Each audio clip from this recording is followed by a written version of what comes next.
The NASCAR Craftsman Truck Series has officially concluded from Richmond Raceway. It looked like it was going to be one of the easiest wins the drivers had this year for Ty Majeski. Turns out he chokes in the last few laps, and Carson Hocevar steals the victory. What's going on, guys? It's Daniel, and welcome back to the video. I just got done watching NASCAR Craftsman Truck Series race from Richmond Race of the Worldwide Express 250. We got quite a bit to talk about from this race. Let's go ahead and talk about it. So for the green flag drop in today's race, Justin Carroll and Carson Hocevar would have to go to the rear. Justin Carroll for unapproved adjustments, and Carson Hocevar for changing tires. The race actually got delayed from the start for about 30-40 minutes because of a lightning delay. There have been weather in the area for this evening. Luckily, no rain hit the racetrack, so it was just a quick lightning delay. So at the start of the race, you had Ty Majeski lead the field from the outside with Corey Heim on the inside, and we saw them both side by side for a lap, and then eventually Ty Majeski was able to clear for the race lead. Meanwhile, Nick Sanchez on lap 1 actually got on the outside wall, but he's able to continue going. Then at this point, Ty Majeski was starting to drive away and was really dominating the early portion. The only thing that really happened in stage 1 was Tanner Gray basically had a loss of power. I think he hit the kill switch on accident, but dropped from basically 12th, I think from 5th to 12th. But that was the only thing that really happened, as Ty Majeski would dominate and win stage 1. Because Corey Heim did score stage points, he would come off the corner and win the regular season championship. Despite missing a race this year, he is your 2023 regular season champion, but Ty Majeski did win the stage. So the entire field came down pit road with Ty Majeski winning the race off of pit road, followed by Corey Heim, Ben Rhodes, Christian Eckes, and Matt Crafton. So then on the restart, you had Ty Majeski lead the field from the outside with Corey Heim on the inside, and Ty Majeski got a really strong run and was able to clear for the lead.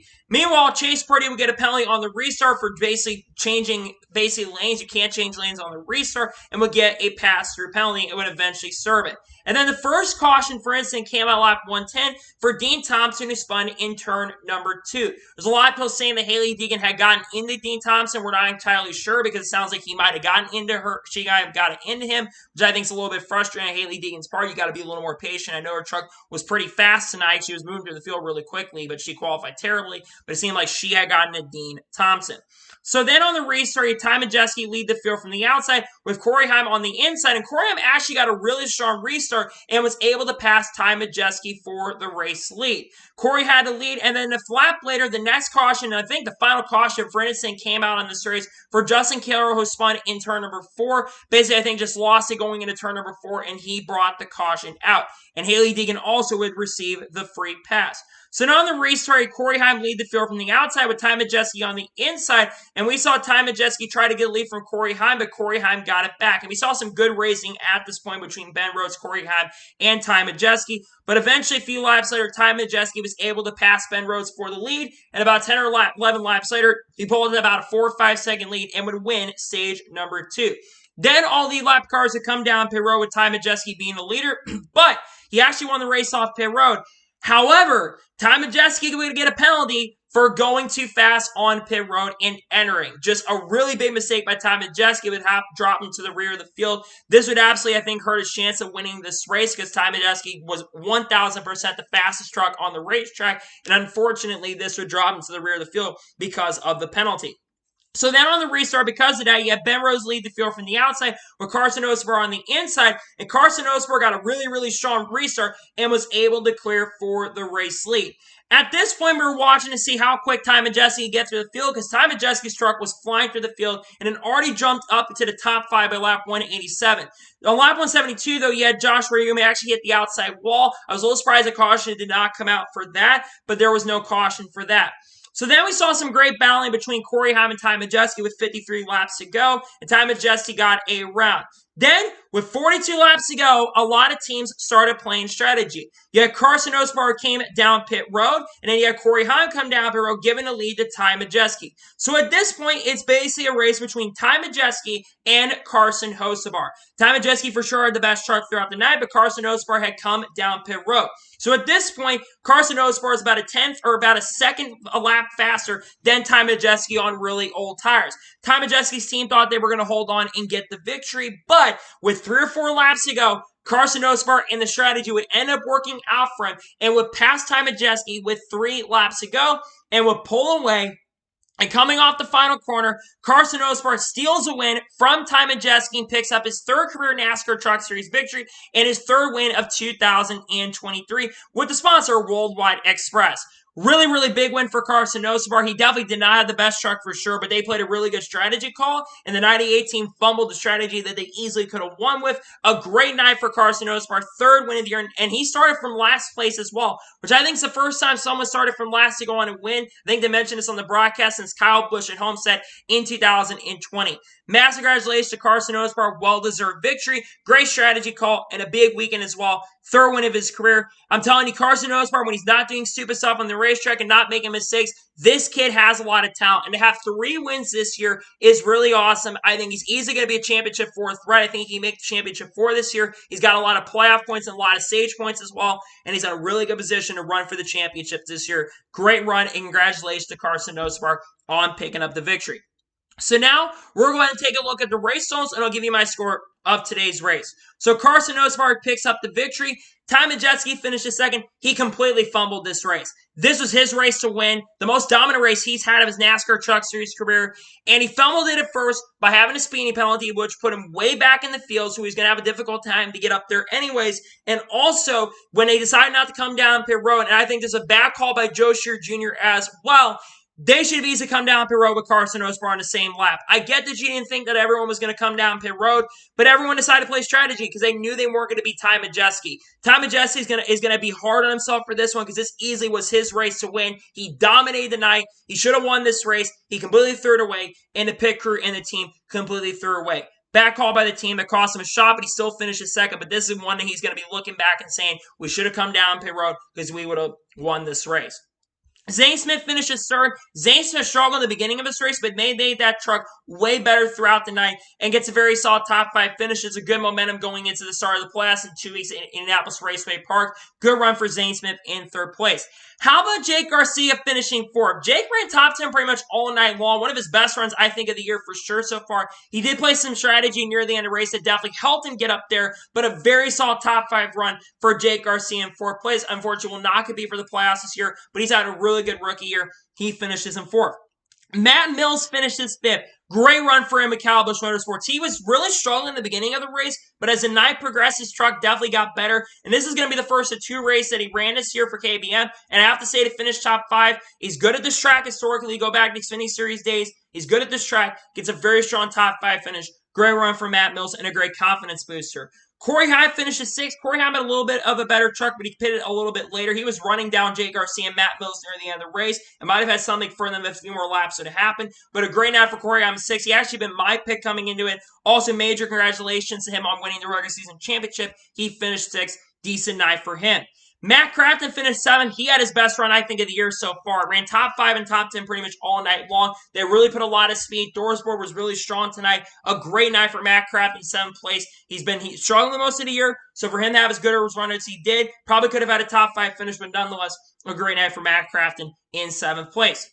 Nick Sanchez finishes 8th. Good run for Nick Sanchez. Does make the playoffs this year with a really solid run. They struggled in the beginning, got on the outside wall, but they made that truck definitely better and gets a very solid 8th place finish. Great run for him. Grant Enfinger finishes 9th. Solid run for him in 9th place. And Williamson Walsh finishes 10th. I think that's his first career top 10 finish in the Truck Series maybe. So good run for him in that one truck. Good confidence booster. And good to see Williamson Walsh back in the Truck Series. He finishes 10th. I think he's got a lot of talent. He's going to run some more truck races next year as well. I think he's got a few more truck races planned here in 2023. So good run for him in 10th place.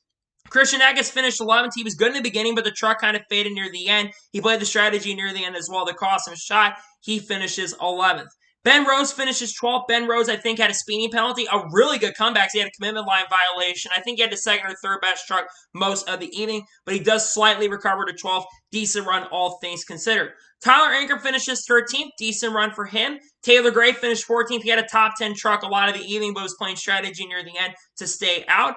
Haley Deegan, she finishes 15th. I know she got into some controversy with Dean Thompson, but she had some times where she was top 5 and top 10 speed. She had a decent run tonight. I think that's her second consecutive top 15 finish in a row, so maybe some confidence for her. But again, I will say this when it comes to Haley Deegan. She needs to be running a lot better. Her Doorsport teammates are outperforming her outside of Connor Jones. It's a little disappointing because her Doorsport teammates were better than you by a wide margin, and you should be running a lot better than that. But she does finish in the top 15, so decent run, but not a great run for her.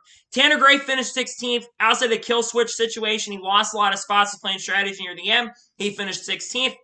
Matt DiBenedetto finished 17th. They decided for whatever reason to come down pit road really, really late, which is odd. I really think they should have come down a little bit earlier if they're going to play the strategy, and they're only able to recover up to 17th. Probably the worst run the team has had probably in 6 or 7 weeks, but it didn't matter at this point. They ran as good as they had to make the playoffs, and they're officially going to be racing for the playoffs. A huge accomplishment for this team, especially for a first-year team. Great season for Matt DiBenedetto. Ends his top 10 streak with 6, but nonetheless, great day for Matt. Not a great day, but a great season continuing for Matt DiBenedetto. Bailey Curry finished 18th, a little bit of a disappointment. I thought Bailey was going to be much better tonight because he ran really good at Nashville. It seemed like that truck was way off in the long run. He finishes 18th. Raj Crew finished 19th. Thought he ran a little better tonight, too, to be honest. Just a little bit of a disappointing run for Raja. And Connor Jones finished at 20th. Not a great run for Connor Jones, but all ThorSport trucks do finish in the top 20. Daniel Dye finished 21st. Chase Purdy finished 22nd. Timmy Hill finished 23rd. Colby Howard finished 24th. Dean Thompson finished 25th. Dean Thompson had his issues that Haley Deegan was running top 20, run 18th to 19th. Trucks seemed to fade as well. Will Rodgers finished 26th. Stuart Friesen finished 27th. Maybe the worst form of Stuart Friesen's had all year. They were way off this week and qualified horrendously, and unfortunately because of the bad run they had tonight pending road race inspection, they're not going to be racing for the playoffs. Terrible, terrible night for Stuart Friesen. That 52 truck, they got to go back to the drawing board and make some changes going the next year with that team because just not a good run for Stuart Friesen. Lawal Sound finished 28th. Brett Holmes finished 29th. Ryan Vargas finished his 30th. Justin Carroll finished 31st. Christian Rose making his truck debut finished 32nd. Derek Lemke, who of course is engaged to Natalie Decker, he's finished his 33rd in his debut. Mason Massey finished 34th. Spencer Boyd finished his 35th, and finishing last in 36th place is Josh Rio. So now let's talk about the overall race as a whole, and I'll give you my score of today's race. I'm going to be honest. This race was not the most exciting race until the end. I think the first 2 stages and maybe the first 150 laps were not the most exciting in the world. There was good racing at the end of stage 2, and then it got exciting near the end with the field strategy, but outside of that, there's not a lot to talk about. So for my score of tonight's Truck Series race, I'm going to give this race overall a 5.5 out of 10. The only reason I'm giving it a 5.5 out of 10 is because of the good finish near the end where Carson passed him. If that doesn't happen, I think I gave this race overall 4, but I'm giving tonight's race a 5.5 out of 10. Probably my least favorite truck race when it comes to basically nothing happening pretty much. I know there were some tempers flaring, and maybe Dean will confront her, Haley Deegan, after the race, but just not a good race overall in my opinion. 5.5 out of 10 is the score. So, that is going to be it for the NASCAR Craftsman Truck Series race review from this race at Richmond. I want to thank you guys for watching. Please like, subscribe to the channel, notifications on so you know if I win a video, that's go live on my channel. Follow me on Twitter, Facebook, and Instagram as for my Patreon as well. Links description below that, and comment your thoughts below on today's race. What are your thoughts on tonight's race? Let me know below. Let me know your score in the comments below. And congratulate Carson Hocevar on picking up the victory. Let me know your thoughts in the comments below. Tomorrow on the channel of the NASCAR Cup Series race review from Richmond Raceway. You also got the Truck Series Plus that's kicking off in a few weeks. The Monday, we're likely to have a NASCAR news video on the channel. And then on Tuesday, there might be a silly season update on the channel, but I'm not sure yet. We'll have to wait and see. There could be a predictions video. Just check out the channel if you are new. So anyways, like I said, I want to thank you guys for watching today's episode, and I'll see you guys next time for more great, awesome NASCAR content and other motorsports content on the channel like this. Take care, everybody.